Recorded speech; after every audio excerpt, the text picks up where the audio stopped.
বিসমিল্লাহির রহমানির রহিম। সম্মানিত সুধী, আসসালামু আলাইকুম। সবাইকে আমাদের YouTube channel VAT and tax স্কুলের পক্ষ থেকে আন্তরিক শুভেচ্ছা এবং অভিনন্দন। সম্মানিত সুধী, আজকের ভিডিওতে অনেক গুরুত্বপূর্ণ একটা টপিকস নিয়ে কথা বলবো। সেটা হচ্ছে, আমরা জেনে থাকি আয়কর অডিট বা আয়কর রিটার্ন অডিট। অর্থাৎ আয়কর রিটার্ন জমা দেওয়ার পরেই আমাদের মনের মধ্যে একটা ভয় থাকে যে যদি রিটার্নটা অডিটে পড়ে তাহলে কি হবে, বা রিটার্নটা যদি অডিটের জন্য নির্বাচিত হয় তাহলে আমার কি করণীয় বা কি কারণে নির্বাচিত হতে পারে।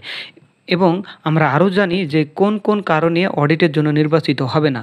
নর্মালি একটা কারণ জানি, সেটা হলো যদি কোনো ব্যক্তি তার পূর্ববর্তী বছরের আয়ের তুলনায় কারেন্ট ইয়ারে বা অ্যাসেসমেন্ট ইয়ারে যদি 15% বেশি আয় প্রদর্শন করে তাহলে ওই ফাইলটি অডিটের জন্য নির্বাচিত হয় না।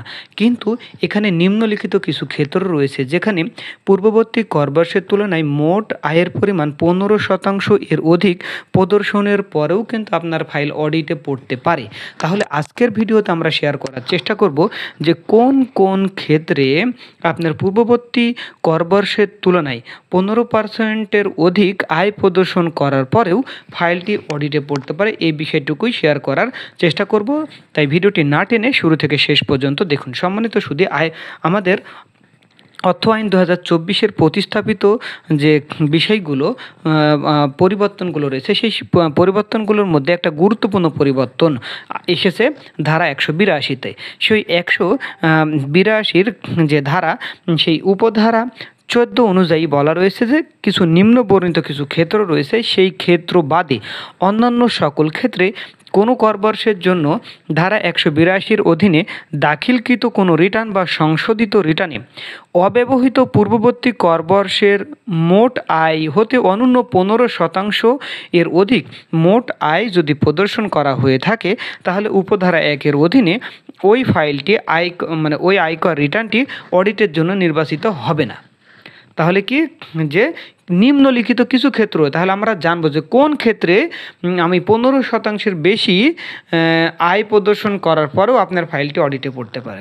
তাহলে ক্ষেত্রগুলো কি? এক, বলা রয়েছে যে কোনো ব্যাংক, ইন্স্যুরেন্স বা ফাইন্যান্স কোম্পানির রিটার্ন বা সংশোধিত রিটার্ন। অর্থাৎ কোনো ব্যাংক, ইন্স্যুরেন্স বা ফাইন্যান্স কোম্পানি যদি রিটার্ন দিয়ে থাকে বা সংশোধিত রিটার্ন দিয়ে থাকে এবং সেক্ষেত্রে যদি 15%-এর বেশি আয় প্রদর্শন করে গত বছরের তুলনায়, তারপরেও সেই ফাইলটি অডিটের জন্য নির্বাচিত হতে পারে।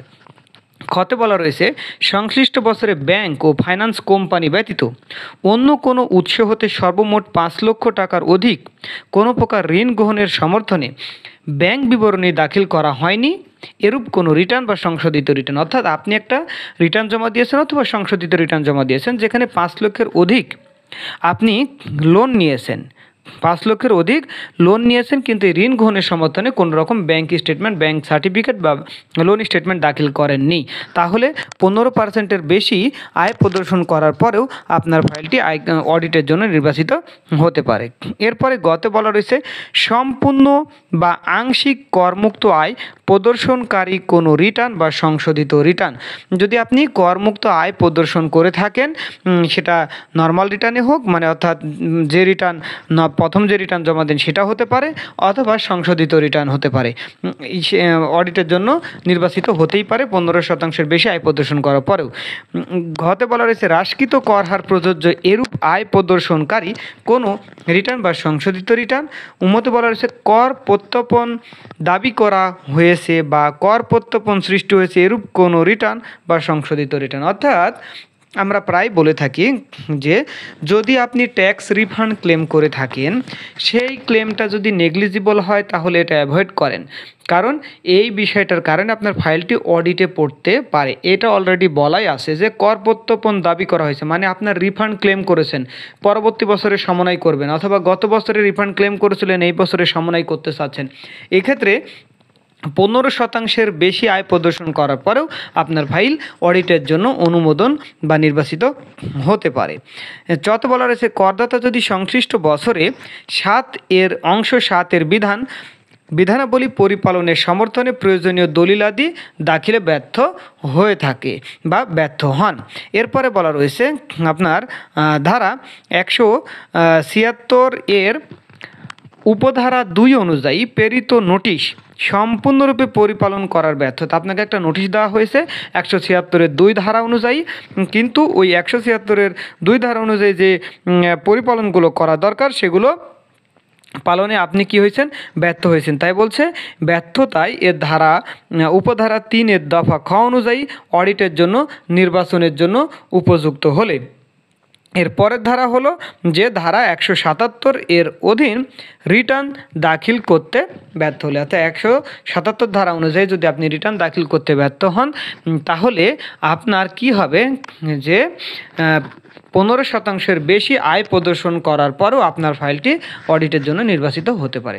যাই হোক সম্মানিত সুধী, আমরা চাচ্ছি আয়কর নির্দেশিকা বা আয়কর পরিপত্রে এরকম গুরুত্বপূর্ণ বিষয়গুলো দিয়ে ভিডিও তৈরি করে আপনাদেরকে ক্লিয়ার করে দেওয়া, থিওরিটিক্যাল যে বিষয়গুলো সেগুলো জানতে হবে। কারণ আপনাদের সামনে আইটিপি এক্সামগুলো আসতেছে, অলরেডি আবেদন করেছেন, হয়তো 2-1 মাসের মধ্যে আইটিপি এক্সামের ডেট পড়ে যাবে, অথবা এখন থেকে প্রিপারেশন নিতে হবে এবং প্রত্যেকটা বিষয়গুলো মোটামুটি জানার চেষ্টা করতে হবে। এবং অডিটের এই বিষয়গুলো থেকে কোশ্চেন আসাটা অস্বাভাবিক না, আসতেই পারে। যাই হোক সম্মানিত সুধী, যারা আইটিপি এক্সামে মানে আবেদন করেছেন, পরীক্ষা দিতে চাচ্ছেন, তারা অবশ্যই আমার চ্যানেলটিকে সাবস্ক্রাইব করে বেল আইকনটা অন করে রাখুন, যাতে নতুন নতুন ভিডিওর নোটিফিকেশান আপনি আপনার চ্যানেলের মাধ্যমে পেতে পারেন এবং আপনি আপনার প্রিপারেশানটুকু নিতে পারেন। অর্থাৎ শোনার সাথে সাথে অনেক বিষয়গুলো মাথায় থাকে, অনেক পড়লেও মাথায় থাকে না, বাট শুনলে মাথায় থাকে। এই ভিডিওগুলো দেখেন, শুনেন, আশা করছি বিষয়গুলো ক্লিয়ার হয়ে যাবে। যাই হোক সম্মানিত সুধী, আজকে এ পর্যন্তই। সবাই ভালো থাকবেন, সুস্থ থাকবেন। আসসালামু আলাইকুম।